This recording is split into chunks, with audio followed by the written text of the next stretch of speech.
Just waiting for people. I'm just waiting for people to join.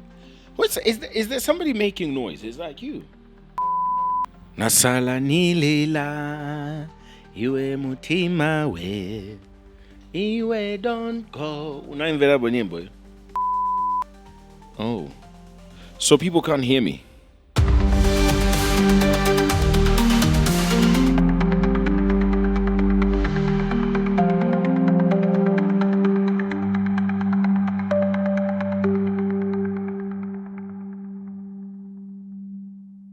Ooh, that is so much fun. Let me try it again. All right. Thank you so much for joining us. And thanks a lot for being a part of today. A lot of things going on in the country. My name is Dingindaba Jonah Buyoya. And we take a look at some of the stories that are making news in the country. One of the major stories right now has got to do with the Auditor General and the report from the Auditor General's office. So we'll be getting into that. We also are going to talk briefly about the baby soldiers that beat up people on the culpability in Mufulira, and they beat up quite a number of people. And one of the men is talking about not he's talking about. You could visibly see, he can't sit, which is very unfortunate that happened. And we also talk about the survivors of the gold mine accident that happened yesterday. In fact, let's start off from there and get into detail into these stories. Two artisanal miners are among the five that survived the mine accident at Luili Gold open pit mine that killed 10 people in Mumba district are in a stable condition, and they're admitted at Nangoma Mission Hospital. Authorities of the hospital have discharged the other three who had some minor injuries. And when we talk to them, one of the admitted patients, Mofat Maposa, says that he's still traumatized over what transpired, especially after seeing some of his friends dying while trapped in the debris. And the company that owns the mining license, which is Divine Bookers Limited, says the miners who died had no proper equipment to conduct mining operations at the site. An accident occurred here at Luili Gold Mine main pit in Mumba district, where it has been reported that 10 lives were lost and 5 people survived. We have also been informed that from the 5 people that survived who were admitted at Nangoma Hospital, about 3 people have since been discharged. I have visited one of the survivors of the mine accident at Luili Gold Mining. He is going to explain to me what exactly transpired. As we started the mining, we heard somebody shouting, "You are dying." When I looked up, I saw a big war coming. And all my friends who tried to run away where we were working, all of them died. Then me, I just stood still. Then it's God's grace that I'm still alive, because there's a big rock which blocked the soil and the stones, the other side and the other side. I remained on the corridor.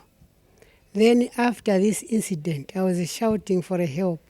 The soil had covered me up to my neck height. Then I shouted, trying to cry for rescue, but nobody could come because there was a big wall, which was a big rock which was standing near to me. When somebody tempers to remove me, it was collapsing on him. Until excavator driver came, said, "No, let's rescue this one whose life is still alive." Then he blocked these walls. That's how they started digging me until I was out. Ababenze uku inenenze paka ababenze eri uku ku last panafa babiri na bebe bamuya na bafana bao panafa. So nenze pakati hapa nabwera naona monga nchimpepo chechi nabwera chani nyamula nabwera chani taira kuja kujumpa ababenze pakati. So chinani chita ni mwala wamene unabwera wani kweshako chato one side. Then pamene paja na gona alishikuli dasi sinzi wakoenda. Pamene nabwera papita time inango abwera ndonsa kwanja anita na zina uli moyo nje ni moyo andidonsa nakangiwoyenda. Owners of the mine claimed that the artisanal miners that were affected by the collapse of the mine had no proper equipment when conducting their mining activities. When those cooperative members came here, there was no officer here to block any entry into this mining. As a result, everybody, all those who came, they forced themselves to get into this pit. So when they got into this pit, instead of trying to survey where there is a problem, where there are dangers, these people went away. They went straight away into that wall, where they started mining using a pick and a shovel, and telling all those from Divine Bookers to say they have got an artisanal license. So that's why they were using a shovel and a pick. So now, just after 5 minutes when they started their mining activities using an artisanal license that they claim to have been given by government, the wall, it fell, because there was a very big crack. What happened is when the people came, they said the walls were weak. And in the process of doing their mining, they all collapsed. At the site, several equipments are being deployed to retrieve some of the bodies that may be trapped in the debris. Purple cast time, no body was retrieved, with the death toll still standing at 10. Authorities say they are still investigating the matter to ascertain what led to the death of the 10 artisanal miners here at Luili Gold Mining in Muma district. Officials from the Ministry of Mines and ZNS have already been deployed in the area. Daras Jonah, Damo News. Operations are underway to retrieve the bodies that may be trapped in the debris, as the death toll now, remains at 10. This is very unfortunate because we know that most recently we had a similar case, and this similar case was at Sensele, but there was another accident that happened as well, and this is what most recently at the Green Mine, the Green Mountain.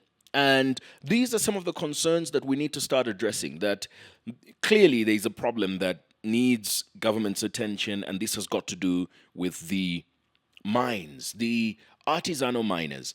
And, the artisanal miners don't have as much safety as they should, and yet they're the ones that go into the unsafest parts of the mines, these mines.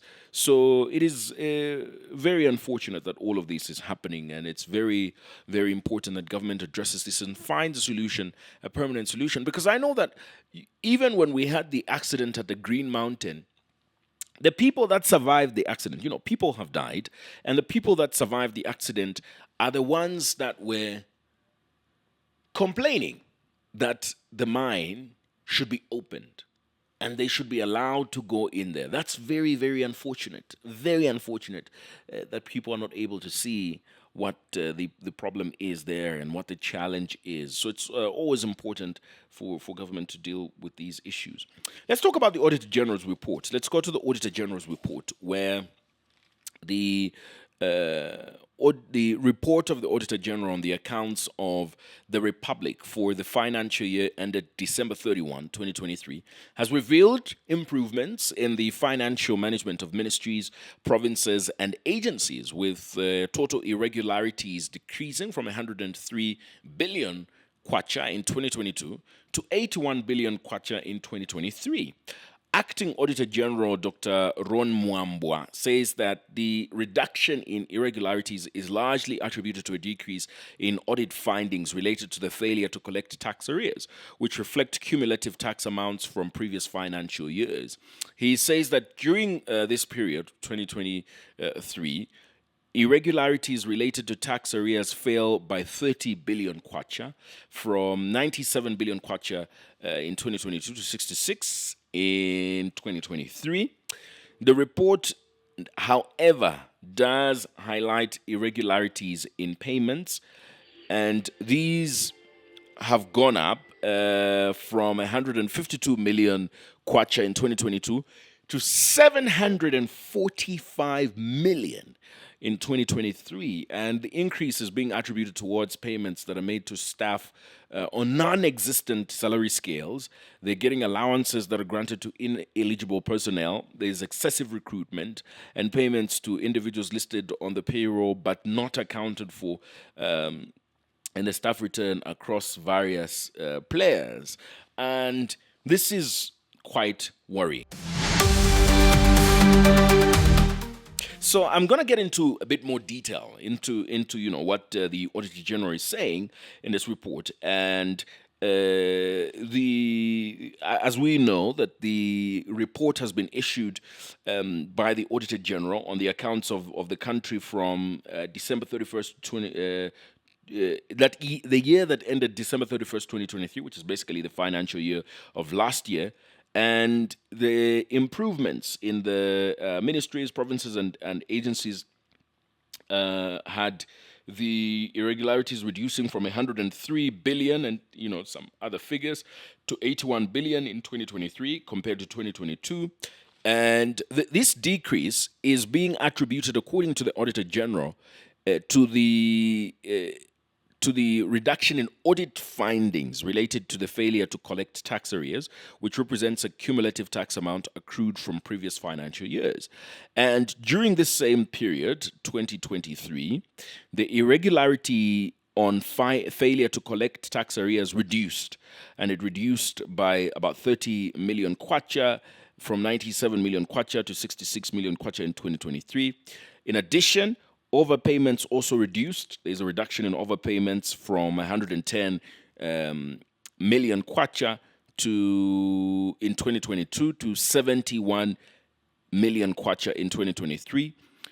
And unaccounted for revenue reduced from 53 million to 638,000. So this is a huge, huge improvement. And now I want to start with the improvement on the unaccounted for revenue. So unaccounted for revenue has reduced from 53 million kwacha to 638,000 kwacha. So it was at 53 million of an unaccounted for revenue in 2022. And it has reduced to less than a million in 2023. That's a huge improvement. However, there's a bit of a problem, when you look at the overpayments that have reduced. They have reduced from 110 million, but there's overpayments still in 2023 of 71 million kwacha. And these loopholes are loopholes that a country like Zambia cannot afford. A country like Zambia cannot afford to have these kinds of loopholes because we don't have these kinds of resources. We're spending money that we actually don't have. Revenue losses increased from 25 million kwacha in 2022 to 69 million kwacha in 2023. And this was due to a failure to collect revenue from bonds which had accrued through irregular transit declaration. And in some cases, some companies under the Ministry of Green Economy and Environment actually failed to pay their license renewal fees. And there's also unaccounted unaccounted for funds. These increased from 388,000 in 2022 to 27 million in 2023. And this is coming from deposits that were not accounted for under the Farmer Input Support Program. Oh my goodness. And this is one of the huge concerns that is there with the Farmer Input Support Program, that the system actually has a lot of loopholes for people to loot money. Even if here they're saying that the money is unaccounted for because of the deposits that were not accounted for under the Farmer Input Support Program. How do you have over 27 million kwacha being unaccounted for? That is incredibly high. The report also says that the loss of funds, which increased from 51, oh my goodness, the loss of funds was at 54,000 kwacha in 2022, and it increased to 9 million. It increased. It was 54,000 in 2022, and it has increased to 9.4 million in 2023. And this was as a result of compensation and awards liabilities which had accrued from previous financial year. And there was a failure to collect tax, which also increased. It increased from 68 million in 2022 to 2 billion in 2023. And this was mainly due to the failure by VAT agents in remitting to ZRA the tax that has been withheld.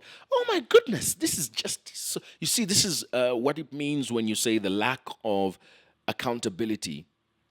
The cost of inefficiency is so high, the cost of inefficiency is so high, way too high. And there's also more figures here that I'm just going to run through. The irregular inclusion of beneficiaries for farming inputs increased from 2 million kwacha in 2022 to 17 million kwacha in 2023. Obviously, and you can see this even from the unaccounted for funds. And I'll be getting into a bit more detail into this stuff a little bit later. Matters of revenue collection, vis-a-vis established systems and monitoring function. So the other non-financial findings raised in the report include that the Zambian government has automated processes across key ministries and agencies, but these systems currently operate in silos, and this is potentially leading to revenue losses and leakages of revenue.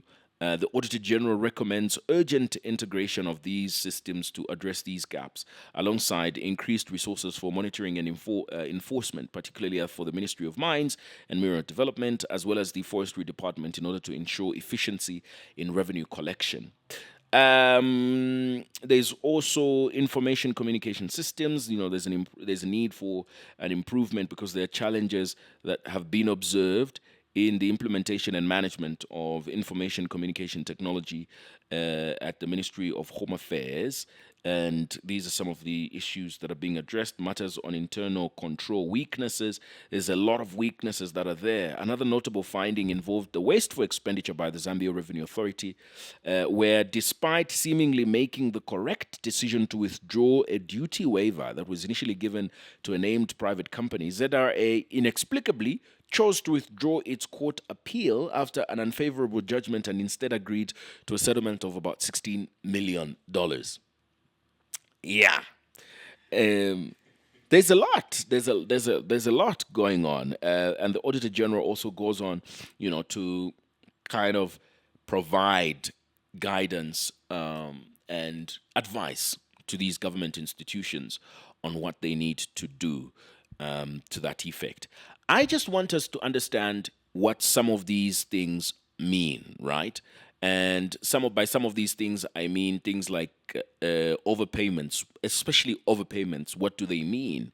Unaccounted for revenue, irregular payments, unaccounted for funds are some of the things that we need to understand. So let's do that, basically, for us to understand what some of these terminologies mean and why the Auditor General is citing some of these issues as issues of concern for the country. Where do we start from? First of all, also, I have to say, not first of all, again, I have to say that there's an opportunity for you to contribute, and we want to hear some voices. We want to hear some voices and what you think about some of these things and the things that are being said.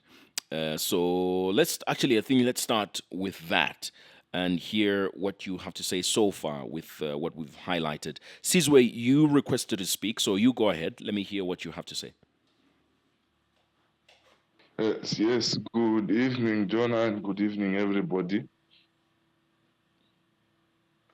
Good evening. All right. I'll get right into it. I think the Auditor General's report is just a clear indication that funds of our country are not being utilized to the best or interest of the people of Zambia. Because year in, year out, we see issues of financial irregularities in government institutions, and especially in the parastatals, because Jonah, being a journalist, can agree with me that parastatals are always,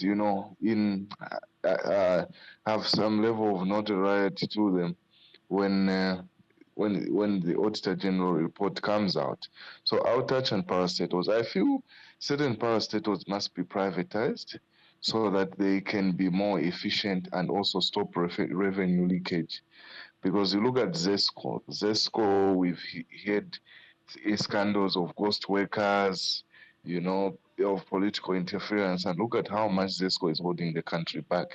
Because essentially, this energy crisis is, people have lost jobs, businesses have had to scale down, and all. And it's just rained havoc on just the average citizenry. So we ought to, privatize certain institutions like water utilities, and water utilities, power utility, even Zambia Railways must be privatized, because Zambia Railways is, everybody can agree with me that Zambia Railways has been a victim of, government intervention, corruption, and so on and so forth. I mean, $120 million was pumped into Zambia Railways, but today Zambia Railways is nowhere. There's nothing of note to talk about Zambia Railways. So that's my take. But my view is that I feel with this new Dawn administration, there's a certain level of willpower to stop this leakage. But however, it must start at the top, and politicians must just say, fuck it. These are not my father's resources that I can start using and abusing anyhow. Yeah, and I also talk to the issue of CDF in relation to the Auditor General's report. I feel CDF, for it to be effective, I think Zambia as a country must go through a process of devolution, where each province has what you call this, has got certain powers to execute certain functions, such as infrastructure, tourism, and even handling their own finances. I feel the only issues that must be led to government, left to central government, are issues of foreign policy, defense, monetary policy, those kind of complex issues. But I feel each province should be able to decide on their own destiny, because there's no way you expect someone to come from all the way from Lusaka, going to Kasama or Muchinga, to start telling people, how they must be able to develop Kasaba Bay into a tourism hotspot, or, how they must manage water resources, fisheries, and forestry. So, yeah. And also, yeah,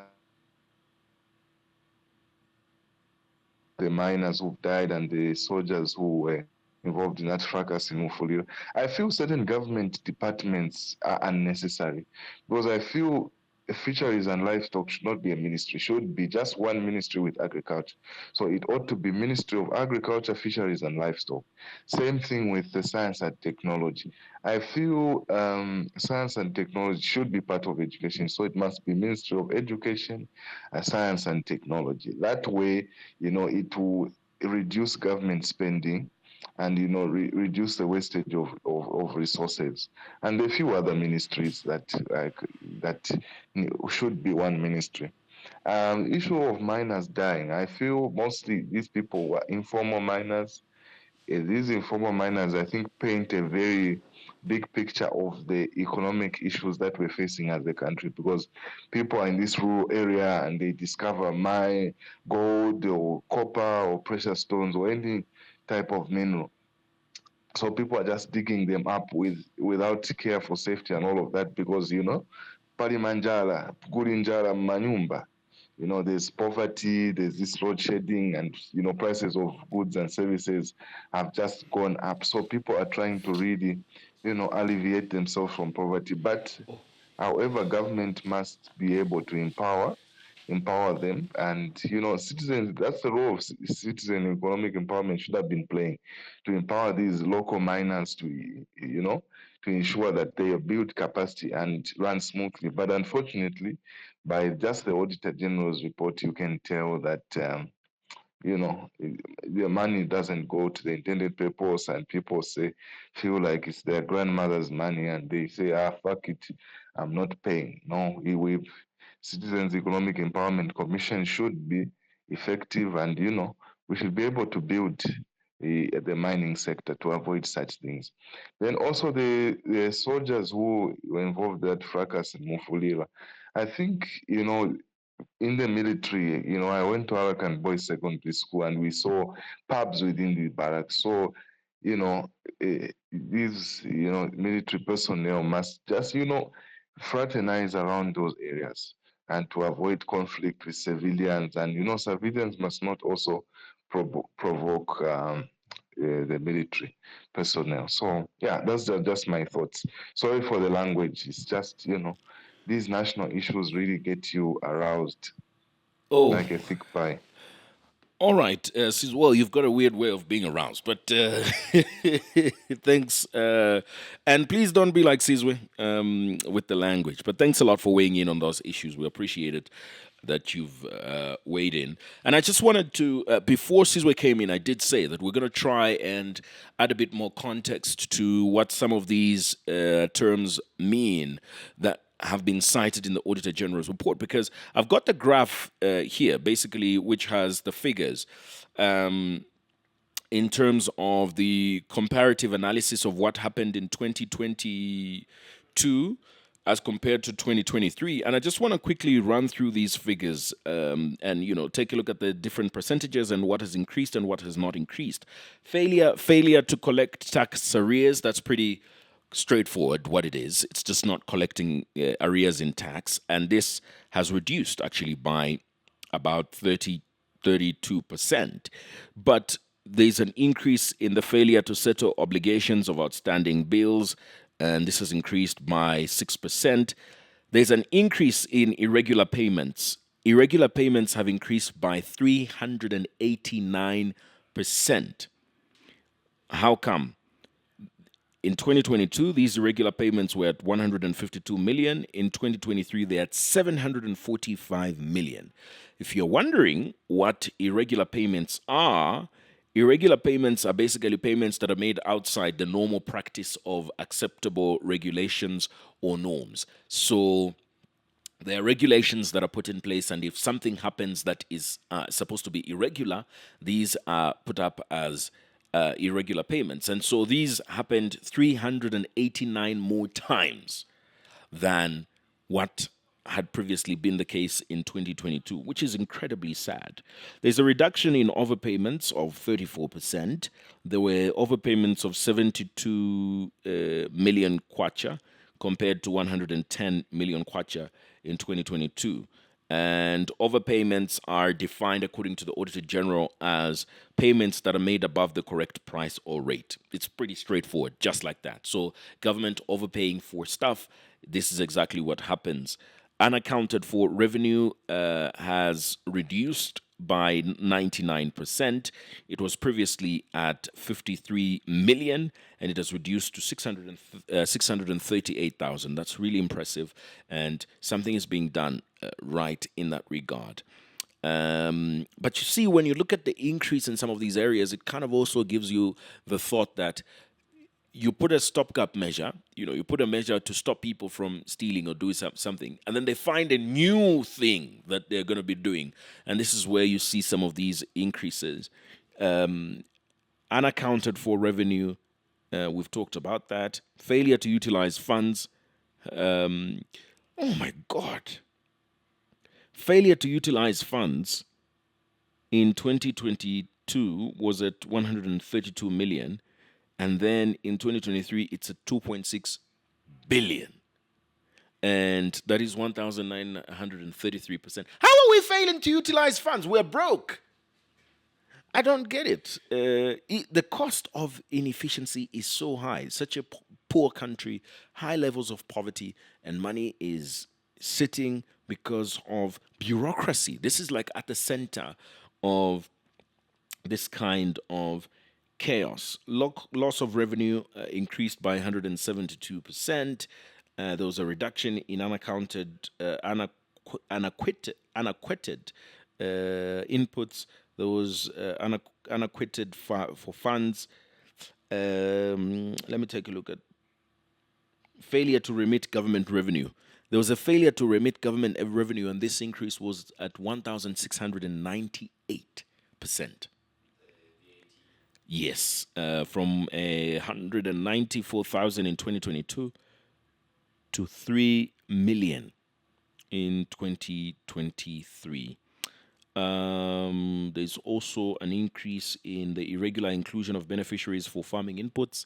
People are not being included properly on the Farmer Input Support Program, and this increase was at 687%. And I think that this is because of the drive that was there. If you remember in 2023, there was a drive to have a lot of people farm and, you know, the agriculture drive. And I guess in a bid to do this, some systems were not followed. Unaccounted for funds have increased by 6,000%, 6,900%, because unaccounted for funds in 2022 were at 388,000. In 2023, this has increased to 27 million. And if you're asking what unaccounted for funds are, they're just missing funds that have no expenditure records. And if you have 27 million that is missing without any records, then there's a problem with accountability there. And I mean, I've done, and I guess I can say this. I mean, I've also done some work, with the government. I host an event and I do all those things, and we'll sign a contract. And some of them are very efficient. Some of them, are not very efficient. After some time, they say they're gonna say, send us that contract again. I signed it, I signed it and I sent it. No, just send us that contract again. And I think these are the things that are being highlighted here because of the fact that there's inertia. People get these documents and they don't file in receipts. They don't do any of these things, and money goes unaccounted for. William, let's hear from you. Good evening. Are you able to get me? Yeah, I'm able to get you. I'm able to get you. I guess you can hear me too. Yes, I can get you. Well, I just wanted to give a brief comment on the Auditor General's report. I think for me, as you've highlighted, particularly towards the end of, we see a repetition of events. But I think last time, I liked the explanation that they gave, particularly towards Mr. Yeah, thanks a lot. Thanks a lot, William, for weighing in. And I think that it still, brings us right back to the concern on inefficiency. The cost of inefficiency is incredibly high. The cost of and a lack of accountability is very high because it is a cost for these audits to be done. It is a cost on the side of government for all these things to be done. And the reporting systems are also one of the major problems. And even the Auditor General highlights this, that there are these challenges. And one of the problems that is there is one of the things that the acting Auditor General says is that measures are being put in place, but you find government institutions are working in silos, and I can attest to that. That you have some government institutions that function like they're not government institutions, which is not like a great thing to think. But some of them function so well, things are seamless. But if certain government institutions owe you money, forget about it. Forget about it.